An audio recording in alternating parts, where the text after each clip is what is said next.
प्रभावी व्यक्तिमत्व आदरणीय लहू जाळगाय सर यांना आपण खऱ्या अर्थाने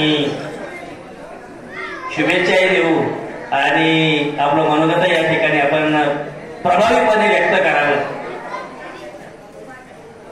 महाराष्ट्राची कुलस्वामिनी आई तुळजाभवानीला वंदन करून संत भगवान बाबांच्या पावनभूमीत, संत वामन भाऊंच्या पुण्यभूमीत चैतन्य कानिफनाथांच्या पदस्पर्शानं पुनीत झालेल्या वाडगावकरांना मी सप्रेम जय महाराष्ट्र करतो.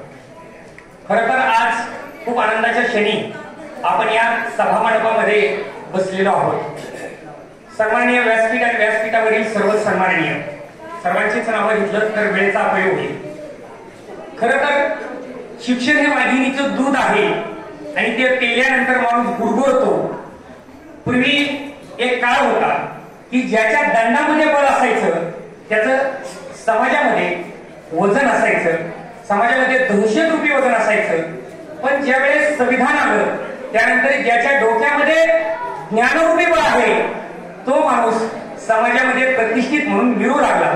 एक काळ असायचा की आपल्या समाजामध्ये नाही किंवा आपल्या परिसरामध्ये नाही, ती स्त्री घराच्या बाहेर पडल्याच्या नंतर ती शिकली म्हणून तिला दगड मारणारी ह्या महाराष्ट्राची संस्कृती होती. सावित्रीबाई फुले सारखी एक स्त्री शिकली तर तिला सेनानं मारणारी आमची संस्कृती होती. ज्या स्त्रीवरती सेड फेकलं जात होतं त्याच स्त्रीवरती आज आपल्या वाडगावमध्ये डीजे लावून फुलं फेकली जातात. ही ताकद शिक्षणाची. म्हणून मी विशेष आभार सर्व आपल्या पंचकृषीच्या वतीनं सुप्रियाताईंचे मानेल. 2 मिनिटांच्या भाषणामध्ये गावकरी मित्रांनो एक संघर्ष सांगतो की काळ साधारणतः 2016-17चा होता. प्रमोद आणि मी सोबत अभ्यास करत होतो औरंगाबाद शहरामध्ये, म्हणजे सध्याच्या छत्रपती संभाजीनगरामध्ये आम्ही भेटलो.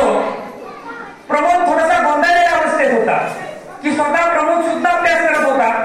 स्पर्धा परीक्षा ही माणसाच्या आयुष्याची कसोटी पाहते. ज्यावेळेस यश मिळतं त्यावेळेस डीजेवरच्या तालावर नाचणारी गावकरी मंडळी ही आनंदात वाहून जाते. पण खरा त्या कुटुंबाचा काय संघर्ष असतो तो 1 मिनिटामध्ये तुम्हाला मांडतो की ज्यावेळेस प्रमोदची माझी भेट झाली त्यावेळेस 1 वर्ष, 2 वर्ष, 3 वर्ष सक्सेस भेटत नाहीये. त्यावेळेस प्रमोद खरं त्या काळात ज्याला आपल्या आता राजकीय भाषेमध्ये आपण किंग मेकर म्हणतो ना, तो स्पर्धा परीक्षेचा किंग मेकर ठरला आणि त्यांनी त्याच्या धर्मपत्नीला स्टेनो करून स्पर्धा परीक्षेमध्ये उतरवण्याचा निर्णय घेतला. तो निर्णय तो यशस्वी कसा होता तो आज तुम्ही पाहताय. खरं तर स्पर्धा परीक्षा एवढं सोपं नाहीये. एक परीक्षा दिल्यानंतर आता बऱ्याच वेळा असं होतं की ग्रामीण भागामध्ये मुलगी क्लास 1 ऑफिसर झाली आहे, क्लास 1 ऑफिसर झाली म्हणजे नेमकं ती काय काम करणार आहे, ती कुठल्या संघर्षात गेली आहे. खरं तर हा स्टेनो टायपिस्ट होऊन अगदी मराठी 30, 40, इंग्रजी 50, त्याच्यानंतर 100, 120 पर्यंत स्टेनो करावा लागतो. त्याच्यानंतर त्याच्या 2 परीक्षा होतात आणि त्याच्यानंतर पूर्ण महाराष्ट्रामधून त्याची एक गुणवत्ता यादी लागते. आणि आज खरंच आपला महत्वाचा क्षण आहे त्या चैतन्य कानिफनाथ महाराजांच्या पदस्पर्शानं नटलेल्या या वाडगावचं नाव महाराष्ट्राच्या टॉप शिखरावरती या ताईंना घातलंय. म्हणून मी सर्वांच्या वतीनं सुप्रियाताईंचे आभार मानेन. खरं तर नुसतं सत्कार समारंभ करून काय होत नाही माझ्या मायबापांना. बऱ्याच वेळा ग्रामीण भागात मामाकडे ही परिस्थिती असते. एखादी मुलगी शिकू लागली, तिचं वय 20-25 वर्ष झालं की बरेच लोक तिच्या बापापेक्षा अधिकच्या चिंतेत पडतात की तिचं लग्न कधी करणार, मग ती आता वयात चाललीये, मग अजून किती दिवस खर्च करायचा.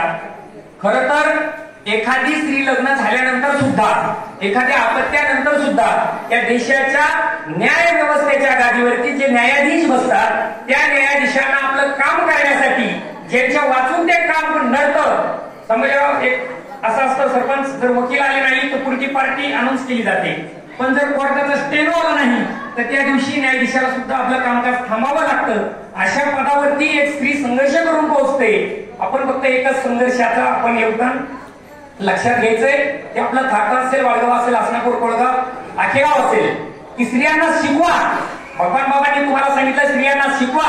छत्रपती शिवाजी महाराजांनी सांगितलं की शेवटच्या क्षणापर्यंत संघर्ष करा. कारण जर तुम्हाला 89 मार्क पडले, 90 मार्कावरती नीट लागलं तर त्या 89 मार्क पडलेल्या पोराला कधी कधी अर्ध्यात आपलं शिक्षण सोडून द्यावं लागतं.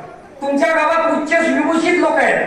खरं तर ही सुरुवात आजीनाथने केली होती. आजीनाथ चौरे एसटीआय झाले, तर तुम्ही शिक्षक झाले, तिथं ही सुरुवात झाली. तुम्ही हा प्लॅटफॉर्म निर्माण केला. त्याच्यानंतर पोलीस दलात, संरक्षण दलात अनेक तुमच्या गावचे अधिकारी होताना आपण पाहतो. आज त्याची टॉप लेवल या ताईंनी गाठली, त्याबद्दल मी गावकऱ्याच्या वतीने आभार मानतो. पाहतो आणि एकच आदर्श घेऊया. आपल्या गावामध्ये अनेक स्त्रिया आहेत की DED झाले, BEd झाले, पत्रकारिता झाले, लॉ झाले, घरी आहेत. त्यांना शिक्षण आपण बंद करून टाकतो लग्नानंतर, शिकायचं नाही. स्पर्धा परीक्षेमध्ये 45 वर्षापर्यंत तर शिक्षक होता येतं, वयाच्या 38 वर्षापर्यंत तुम्हाला स्टेनो होता येतं. आणि मला वाटतंय लग्नानंतर सुद्धा 10 वर्ष तुम्ही जरी तयारी केली तरी या लेवल पर्यंत येतं. सुप्रियाताईचं विशेष अभिनंदन यासाठी समस्त गावकऱ्याच्या वतीनं करतो. हा संघर्ष तू घालून दिलेला हा जो पायंडा आहे, खरंच आमच्या सगळ्या भगिनींसाठी एक आदर्श वाद निर्माण केलास. मित्रांनो, धर्मात माणूस साक्षर झालं, समाजात समाज साक्षर होतो. म्हणजे धर्मात साक्षर झालं की माणूस समाज साक्षर होतो, समाज घडतो. पण जेव्हा आपण ज्ञानात शिक्षणात साक्षर होतो तेव्हा राष्ट्र घडते आणि राष्ट्र टिकलं तर धर्म टिकतो. म्हणून तुम्ही राष्ट्र टिकवणारा धर्म डॉक्टर बाबासाहेब आंबेडकरांच्या संविधानातला प्रशासनातला धर्म निर्माण करण्याचा एक शिलेदार ठरला, एक महिला शिलेदार ठरतात. या भगिनी म्हणून मी तुमचं मनस्वी स्वागत करतो आणि माझ्या वाणीला पूर्णविराम देतो. जय हिंद, जय भारत.